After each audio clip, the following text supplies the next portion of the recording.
अति सफल सुत बधुन समेत निहारी, जन पाए महिपाल मणि प्रियन सहित फलचारी।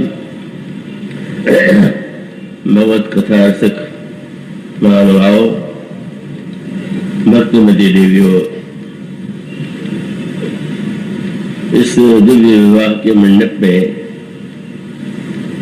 जहाँ 4 राजकुमार और 4 राजकुमारियों का विवाह आनंद से संपन्न हुआ, और उस मंडप में जो बैठे हुए हैं वो सभी अद्भुत हैं, बड़े महानतम व्यक्ति हैं, और सभी अपनी अपनी दृष्टियों से इस विवाह को देख रहे हैं।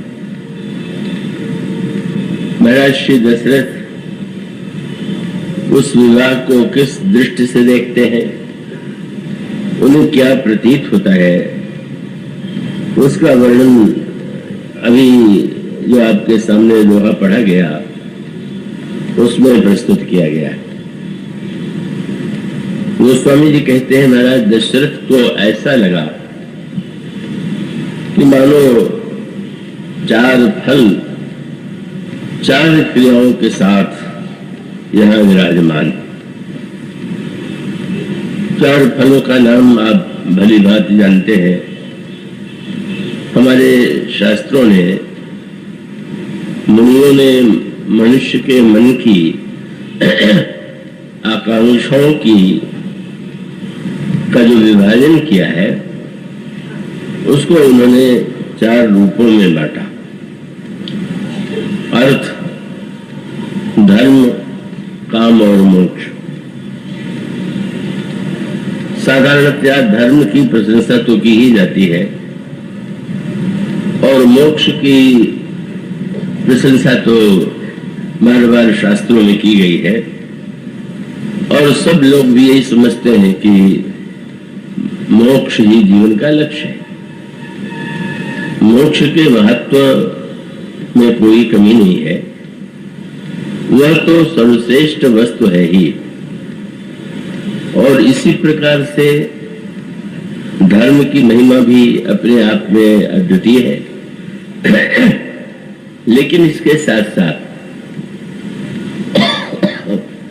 मनुष्य के जीवन में जिन वस्तुओं की इच्छा होती है और उन इच्छाओं को केवल निंदनीय कह करके यदि नकारने की चेष्टा की जाए तो उससे समाज में दंभ की स्थिति उत्पन्न होती है।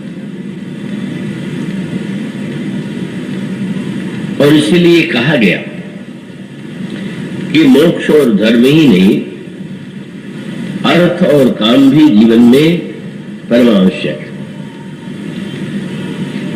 अर्थ के संबंध में पिछले दिनों चर्चा चलती रही है। आइए आज काम पर एक दृष्टि डालें। काम की निंदा के वाक्य शास्त्रों में भी है, गीता में भी है और मानस में भी है, किंतु काम की निंदा ही नहीं है, काम की प्रशंसा भी है, काम की महिमा का भी वर्णन है। पर उसका तात्पर्य इतना ही है कि हमारे जीवन में हम भले ही काम की निंदा करें, लेकिन ये जो संसार का निर्माण हुआ है, इस संसार के निर्माण के मूल में तो काम की वृत्ति ही है। संसार में जो सृजन होता है, जो निर्माण होता है, उसके मूल में कौन नहीं जानता है। यदि विवाह की विधि न हो, काम और श्रृंगार की वृत्ति न हो, तो सृष्टि का निर्माण नहीं हो सकता। तो यो कहना चाहिए कि जो जीवन के मूल में ही विद्यमान है, उसे अस्वीकार कर देना, पूरी तरह से नकार देना, ये वस्तुतः विवेक संगत बात नहीं। और इसीलिए आप देखेंगे कि गोस्वामी जी ने कुछ प्रसंगों में जहां पर काम को निंदनीय बताया, वहीं पर काम की प्रशंसा और काम को इतना अद्भुत सम्मान मानस में दिया गया कि इससे स्पष्ट हो जाता है कि काम निंदनीय ही नहीं है, वंदनीय भी है। और उसके लिए जो दृष्टांत तो उन्होंने सामने रखे वो बड़े हृदयंगम करने योग्य और समझने योग्य है। बड़ा सुंदर प्रसंग है। भगवान शंकर का जब सती से वियोग होता है तो सती के वियोग के बाद भगवान शंकर पहले तो सर्वत्र तीर्थों में भ्रमण करते रहते हैं, पर भ्रमण करने के बाद जब वो पुनः कैलाश पर्वत पर लौट करके आते हैं तो समाधि में समासीन हो जाते हैं। और उनकी समाधि साधारण कोई तपस्वी योगी जो समाधि लेता है उसकी जो समाधि है वो प्रयत्नजन्य होती है। उसको प्रयत्न करना पड़ता है कि कैसे हम अपने मन को, बुद्धि को, अहंकार को वशीभूत करके और चित्त को निवृत्त करके समाधि में जाए। पर शंकर जी के लिए समाधि जो है वो तो प्रयत्न का विषय नहीं, उनके लिए तो वो बिल्कुल सहज है। और इसीलिए गोस्वामी जी ने जो चौपाई लिखी उसमें इसी सहज शब्द का प्रयोग किया गया। शंकर सहज स्वरूप संहारा। शंकर जी व्यवहार में भले ही का एक ऐसे अपने जैसा कि उन्होंने संकेत किया कि भगवान शंकर ने सती से ये कहा, जब पार्वती के रूप में सती का जन्म हुआ तो उन्होंने कहा कि जब तुमने शरीर का परित्याग कर दिया तो मेरे मन में बड़ा शोक हुआ और मैं तुम्हारे वियोग में दुखी हो गया। तो ये बातें बड़ी विचित्र सी लगती हैं। भगवान शंकर को शोक हुआ, भगवान शंकर दुखी हो गए, पर वस्तुतः जीवन की समग्रता तो यही। कई लोग ऊपर से अपने आप को सम दिखाने की चेष्टा करते हैं और भीतर उनके हृदय में दंड होता है, पीड़ा होती है। और भगवान शंकर के चरित्र में जो एक व्यवहारिक अनुभूति है, एक दिन मैंने आपसे कहा था कि कई लोगों को हर प्रसंग में उपदेश देने का बड़ा स्वभाव होता है। हर वस्तु को वेदांत और भक्ति की भाषा में ही बोलते हैं। अब आप मान लो, कल्पना कीजिए कि पार्वती जी भगवान शंकर से एक रहे कि तुमने जब शरीर का त्याग कर दिया तो मुझे तो कोई दुख हुआ नहीं, तुम तो जानती हो कि मैं दुख सुख से परे हूं, मैं ईश्वर हूं, मैं ब्रह्म हूं। ऐसा नहीं कहा उन्होंने। और इसका अभिप्राय यह है कि जब भगवान शंकर पार्वती जी को प्रिया और पत्नी के रूप में स्वीकार कर चुके तो भले ही वो अपने अंतरंग में दुख की स्थिति न हो, पर फिर भी जब वो व्यक्ति के रूप में पार्वती जी से बात करते तो व्यवहार में भगवान शंकर के विषय में तो आपने पढ़ा होगा, सुना होगा कि भगवान शंकर तो सती का शव जो है वो कंधे पर लेकर के भ्रमण करने लगे। ये बड़ी अनोखी कथा है, पुराण में आई हुई। सती का शव लेकर के वो चारों ओर भ्रमण करने लगे और शव का परित्याग नहीं कर रहे थे तो भगवान विष्णु को चक्र के द्वारा सती के शरीर के टुकड़े करने पड़े। पर वहां भी ये कथा आती है कि सती के अंग के जो टुकड़े जहां जहां गिरे वहां पर सिद्धपीठ हो गया और वहां पर देवी की महिमा और देवी की उपासना जो है वो बड़ी फलदायी होती है। तो एक ओर तो यह दिखाई देता है कि भगवान शंकर सती से इतना अनुराग करते हैं कि वो तो उनके शरीर के, उनके त्याग के बाद भी शव को ढो रहे हैं। पर दूसरा उद्देश्य, दूसरा प्रश्न तो यह है कि सती का परित्याग तो भगवान शंकर ने किया है और भगवान शंकर ही जो है वो ये निर्णय कर चुके हैं कि इस यही तो मैं सती विवेक महिलाएं, इस शरीर से मेरा सती से मिलन नहीं होगा। तो जब स्वयं त्याग किया, स्वयं उन्होंने ये निर्णय किया कि इस शरीर में मिलन नहीं होगा, तो फिर इतनी आसक्ति की क्या आवश्यकता है? मानस में सती के शरीर को लेकर के शिव के भ्रमण की कथा नहीं आई, अनेक रूपों में पुराणों में वर्णन किया गया।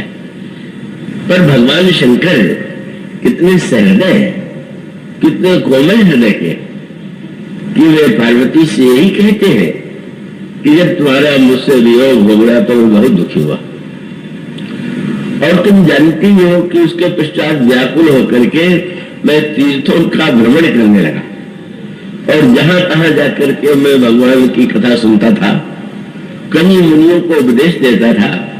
मानो भगवान के शंकर के चरित्र का तात्पर्य यह है कि जब कभी प्रिय के वियोग की अनुभूति हो, दुख हो, तो उसके निवारण का उपाय यही है कि भगवान की कथा सुनी जाए, सत्संग किया जाए। मानो वो अपने इस चरित्र के द्वारा भी यही उपदेश देते हुए दिखाई देते हैं। और पार्वती से जब ये कहते हैं कि मैं तुम्हारे वियोग में बहुत दुखी हुआ, तो यही तो सेध देता है। वह कोई वेदांत और ज्ञान की कोई आवश्यकता नहीं है, शब्द ही कहते दुखी भयो वियोग प्रिय तोड़े। और यही समस्या हनुमान जी के सामने आ गई थी। हनुमान जी अशोक वाटिका में गए, और अशोक वाटिका में जनक नंदिनी सीता ने हनुमान जी से पूछ दिया कि हमारे प्रियतम, हमारे प्रभु कुशल से तो है। बड़ा कठिन था प्रश्न, सीधा सा था, पर उसका उत्तर देना सरल नहीं था। अगर ये कह दे कि हाँ कुशल से है, तो इसका अर्थ है कि हरण से कोई उनके लिए कोई लेना देना नहीं है, वो तो अपने आनंद में ही निमग्न रहते। और यदि ये कह दे कि वो तो दुखी है, तो फिर वो तो ईश्वर तो परिपूर्ण है, उसमें दुख कैसा? इसलिए हनुमान जी जैसा जो उत्तर देने वाला, तो उन्होंने एक ही वाक्य के द्वारा बड़ा ही ऐसा वाक्य कह दिया कि जनक नंदिनी प्रसन्न हो गई, और उसमें सिद्धांत की रक्षा भी थी और प्रेम की परिणति भी थी। पहला वाक्य उन्होंने कहा, मात कुशल प्रभु अनुज समेत। आपके हमारे जो प्रभु हैं, प्रियतम है, वो अपने छोटे भाई के साथ कुशल से। लेकिन अगला वाक्य तुरंत जोड़ दिया, मां तो कुशल प्रभु अनुज समेता, लेकिन तब दुख दुखी से कृपा निकेता। पर आपके दुख में बड़े दुखी है। मानो सिद्धांत की रक्षा के साथ जिस समय प्रभु के स्वभाव की, शील की, प्रीति की भाषा हनुमान जी बोलते हैं, तो दोनों का सामंजस्य है। और इसको अगर हम जीवन में ग्रहण कर सकें, उसका अभिप्राय यह है कि व्यवहार में आप वेदांती मत बनिए। व्यवहार में आप वाणी के द्वारा वेदांत की बात मत कहिए। वैसा वेदांती तो रावण भी था। जब मेघनाथ की मृत्यु हो गई, मंदोदरी आदि सारी रानियां विलाप करने लगी, तो रावण ने मंदोदरी और रानियों को उपदेश देना प्रारंभ किया। शास्त्र का पंडित था, और उसने क्या कहा, तब 10 खंड विविध विधि समुझाई सब नारी, क्या नस्वर रूप जगत यह देखो हृदय विचार। तुम लोगों को दुखी नहीं होना चाहती चाहिए। तुम तो जानती हो कि ये संसार नाशमान है, इसमें तो मृत्यु होती ही है। कितनी ऊंची भाषा बोल रहा है। भगवान राम ने दशरथ जी की मृत्यु का समाचार सुना तो रोने लगे।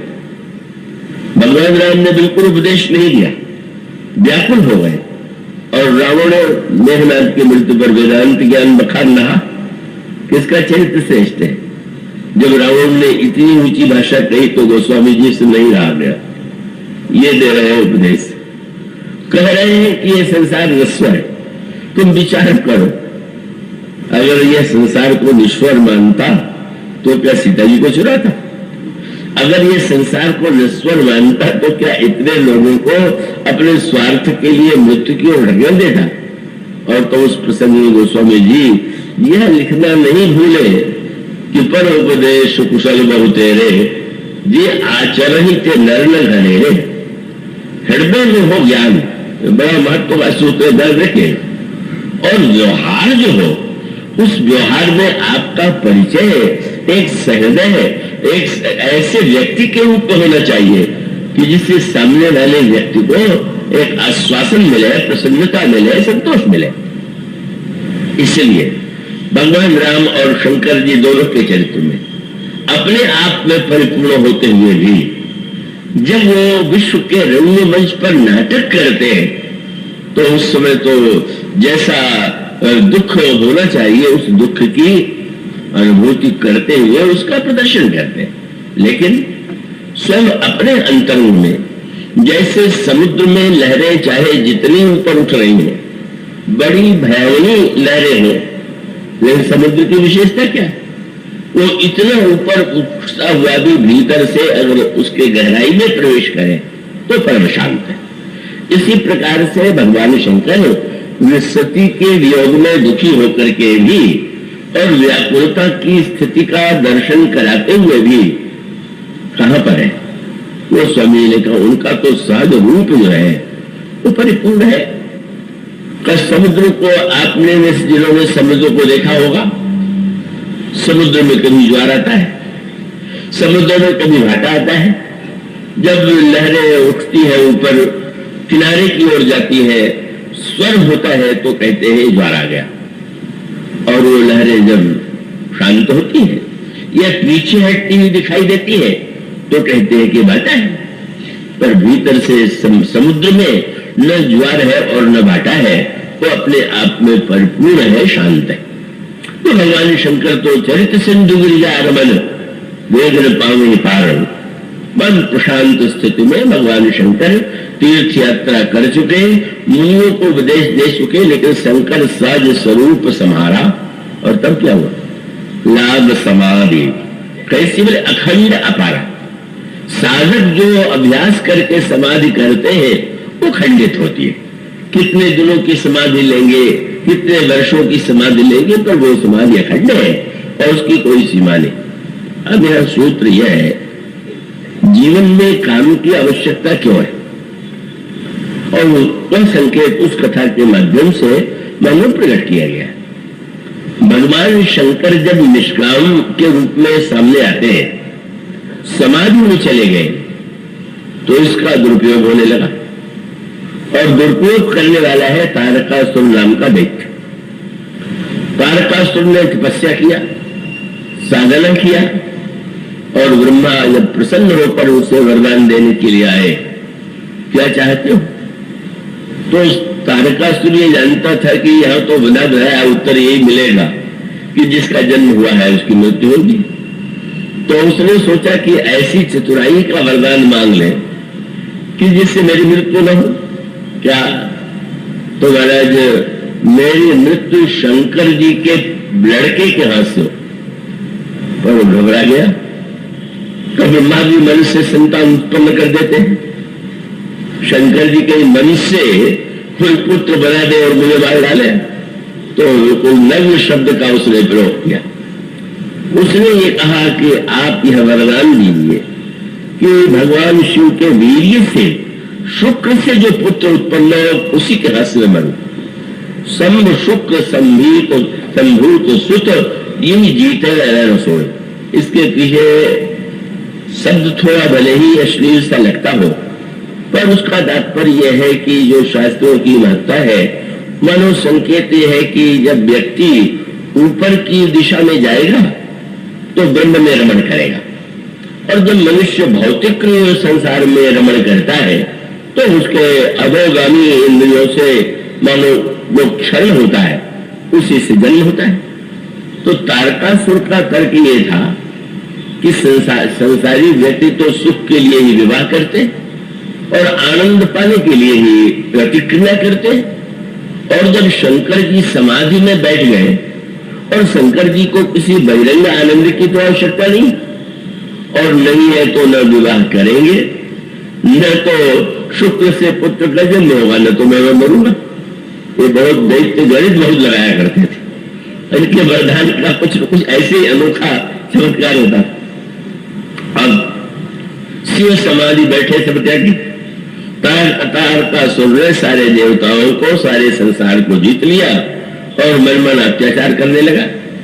और व्यवहारिक जगत में भी आप देख लें कि मान लीजिए कोई व्यक्ति ऐसा हो कि जो बुद्धिमान भी हो, बलवान भी हो, शक्तिशाली भी हो, और वो समाज की ओर से उदासीन होकर के हमें नहीं ज्ञान दे रहा है, क्या हो रहा है? हम तो अपने आप में ही स्थित रहेंगे, अपनी शांति में ही रहेंगे, हम बाहर क्यों जाए? अब उसका परिणाम, उसका लाभ किसको मिलेगा? उसका लाभ तो बुरे व्यक्तियों को मिलेगा। अब एक बुरा व्यक्ति जो है और एक जो अच्छा व्यक्ति है, अगर कहीं बुरा बलवान हुआ और वो जो बेचारा अच्छा है वो निर्बल हुआ और दोनों में झगड़ा हो, और वह व्यक्ति जो सम अपने को दिखाने की चेष्टा करेगा तो उसका लाभ तो सदा अत्याचारी को मिलेगा, बुरे व्यक्ति को मिलेगा।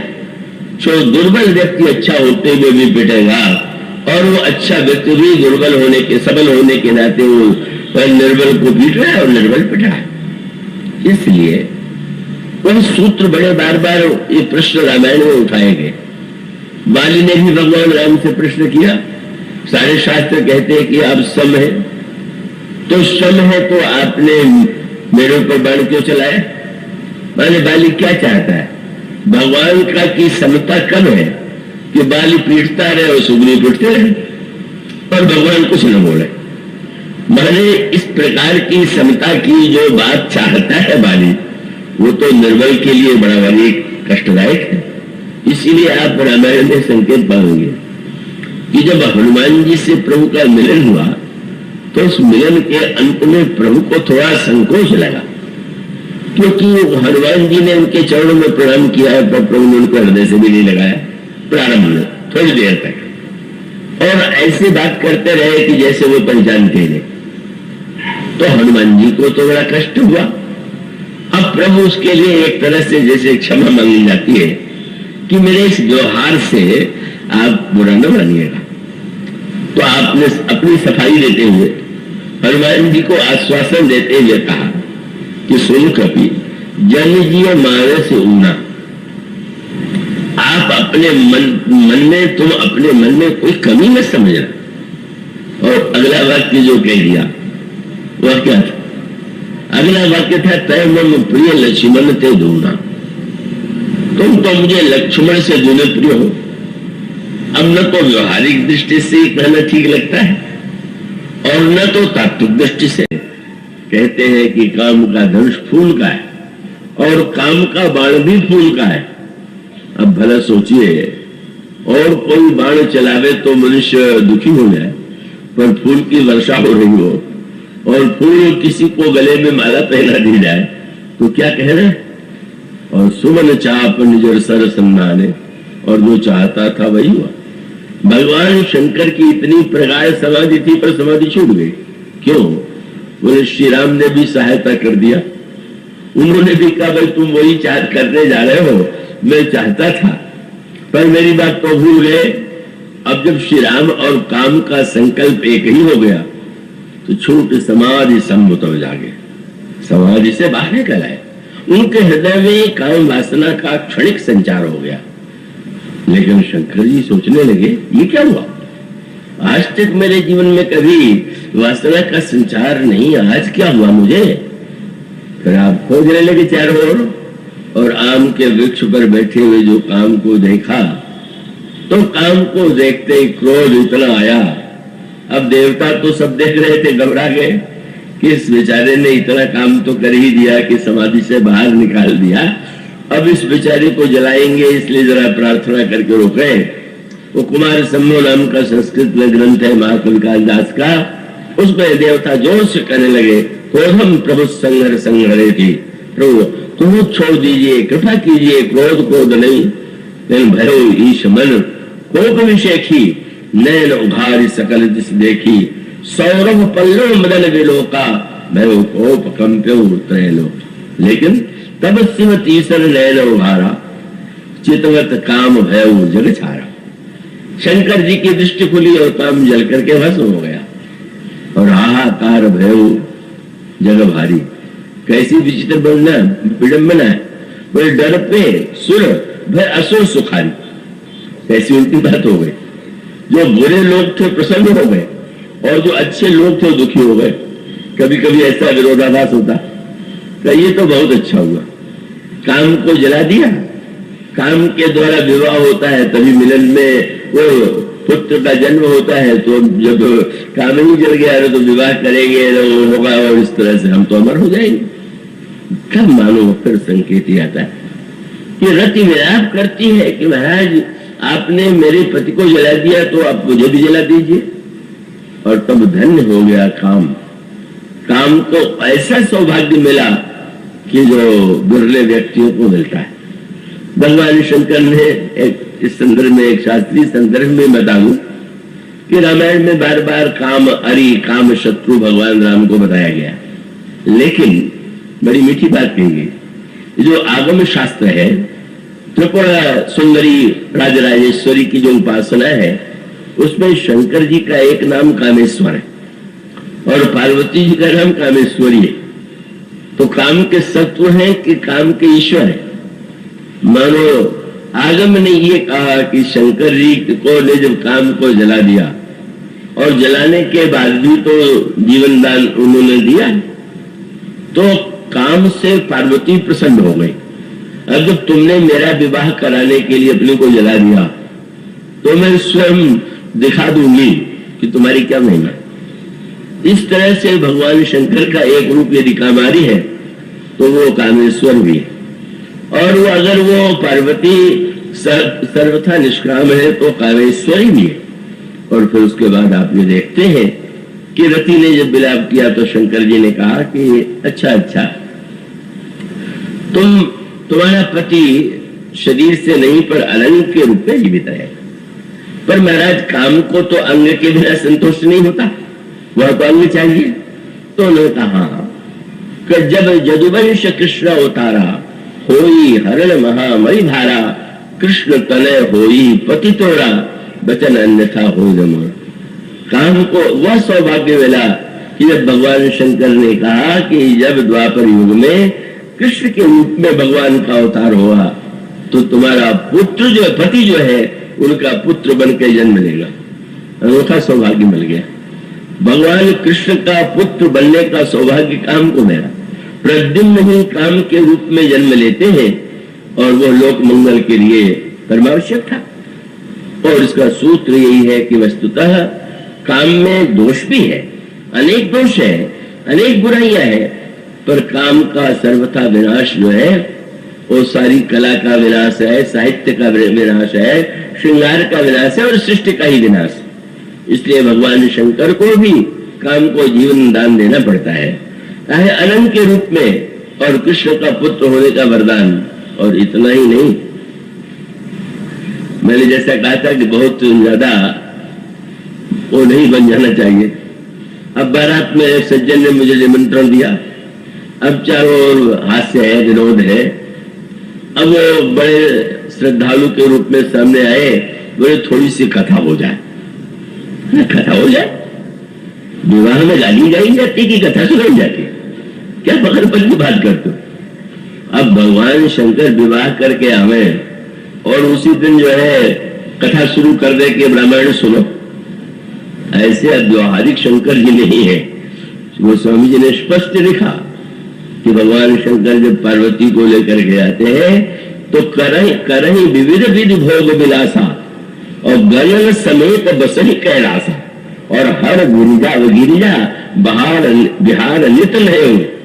निरंतर आप श्रृंगार में, दिव्य भाव में निरंतर विलास करते हुए हर गिरिजा विहार नितन है।